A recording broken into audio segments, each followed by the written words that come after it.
大家好，欢迎来到我们的节目。我们的频道是关于各行各业的前10榜单，包括很多有意思的排名。我们的目标是通过简单的图文和可视化数据，让您能够轻松地了解更多的有意思的事实真相，抛开乏味的数据，与细微处见真知，更好地认识这个世界。如果您对我们的视频感兴趣，欢迎评论和关注，我们一起进步。下面进入本期的正题，世界上最穷的10个国家。根据国家统计局的数据，2019年中国人人均 GDP 及人均国内生产总值已经接近1万美元。按照国际标准，中国进入中等收入国家或者中等发达国家行列。但是世界上很多国家的人均 GDP 甚至不足中国的1/10。这些国家即为低收入国家或者最不发达国家。这里我们列出了全球最不发达的10个低收入国家及世界上最穷的10个国家，榜单如下。最不发达国家第10名，阿富汗，人均 GDP 800美元。阿富汗也许是唯一一个不用介绍的世界穷国，这要感谢911撞击事件和随后美国对其进行的制裁，这让全世界都知道了这个南亚的内陆国。这个国家是世界著名恐怖分子本拉登的出生地，很多人也许不知道，本拉登称呼这个国家的名字为阿富汗伊斯兰共和国。但是在历史上，阿富汗从来没有在战争中失败是一个公开的秘密。他们也许是世界上最穷的人，但是他们很懂得怎么去打仗。他们常用小股的游击队，而非正规军，将敌人拖得无可奈何。世界上最穷的国家第9名，中非共和国，人均 GDP 754美元。中非是原法国殖民地。作为世界上最穷的国家中的一员，这个国家政府的管理能力是相当弱的。这个国家的福利完全依赖于外国的支援以及其他的非利益性组织的帮助。这些友善的救援者的支援是这个国家收入的主要来源，大概40%的进口收入来源于该国钻石输出。和我们将要提到的其他贫困的非洲国家一样，中非还是有很多人要忍受营养不良和饥荒的折磨。世界上最穷的国家第8名，塞拉利昂，人均 GDP 736美元。塞拉利昂是西非的一个贫穷的国家，官方语言是英语。在经历了数年英国殖民之后，当地人从英语中衍生出了自己的语言，他们称该语言为 Creole。这种语言使用英语的词汇，但是语法来自于12个不同的非洲语言。作为世界上最穷的国家之一，塞拉利昂也是世界上最大的钻石出口国之一。如果你看过电影《血钻》，你一定知道这个电影的背景便是塞拉利昂。1991到2001这1年间，有5万人死于内战，活下来的人生活变得更加穷困。世界上最穷的国家第7名，厄立特里亚，人均 GDP 739美元。厄立特里亚独特的地理位置为其通过苏伊士运河控制航线提供了很大的优势，这就是意大利为什么要在1869年苏伊士运河刚开通就把其变为殖民地的原因，也是1941年英国抢夺其殖民权的原因。现在美国又称其与恐怖主义分子密切相关。2009年，美国国务卿希拉里·克林顿控告厄立特里亚向索马里激进组织提供军火。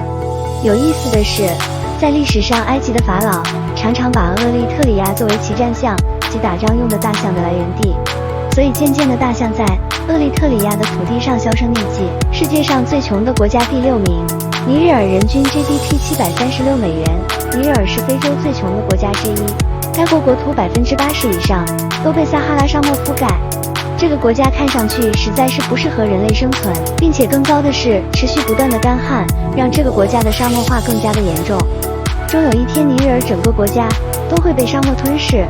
该国的主要地形是沙漠平原和沙丘，还有环绕尼日尔河的一个大草原。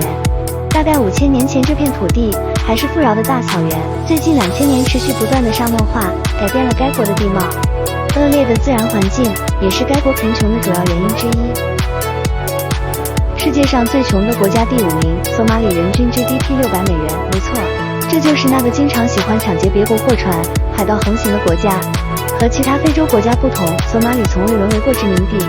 索马里位于东非，和阿拉伯国家有密切的联系。也许是因为他们的伊斯兰血统，索马里的 HIV 和艾滋传染率很低。索马里和苏联的密切关系使其能够建立非洲最强大的部队。不幸的是，由于对内战的无能为力，最终这支部队还是于1991年解散了。世界上最穷的国家第4名，布隆迪，人均 GDP 400美元。作为世界最穷的国家之一，这个闭塞的非洲国家以部落之间领地的战争著称。这个国家贫穷的真正原因是因为连绵不绝的内战。堕落、贫穷向教育蔓延 ，HIV 和艾滋在布隆迪蔓延，大约80%的布隆迪人过着贫穷的生活。据世界粮食计划署称，57%5岁以下的布隆迪儿童长期营养不良。布隆迪93%的国际贸易收入来自于咖啡出口。世界上最穷的国家第3名，利比里亚共和国人均 GDP 379美元。利比里亚是少数几个没有沦为欧洲殖民地的国家之一。但是奇葩的是，利比里亚却被从美国逃出的一些奴隶发现，并发展成为了殖民地。这些人掌握了这个国家的大权，并且建立了和美国紧密相连的政府。1980年，利比里亚的总统被推翻，紧接着是很长一个时期的内战，成千上万的利比里亚人民死于严重的经济危机。统计数据表明，大约90%的利比里亚人每天的收入不到1.25美元。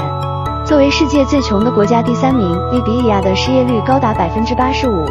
和他的邻居塞拉利昂一样，利比里亚也以血钻著称，因此美国禁止从该国进口钻石。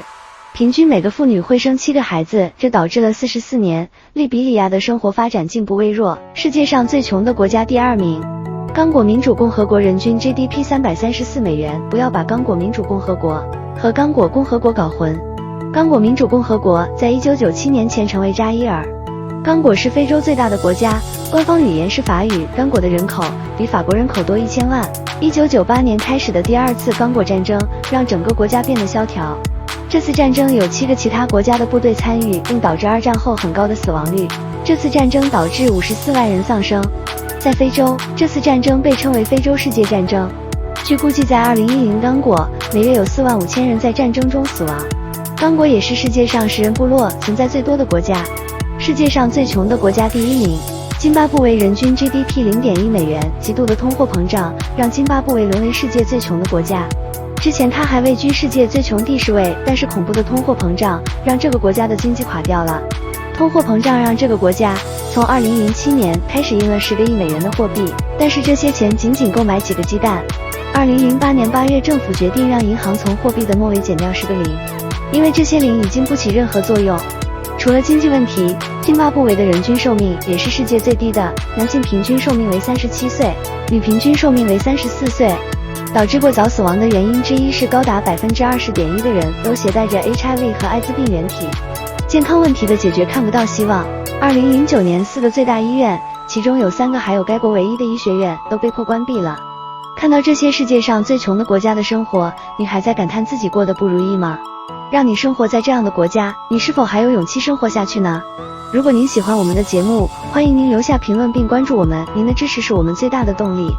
再次谢谢您的观看，祝您生活愉快。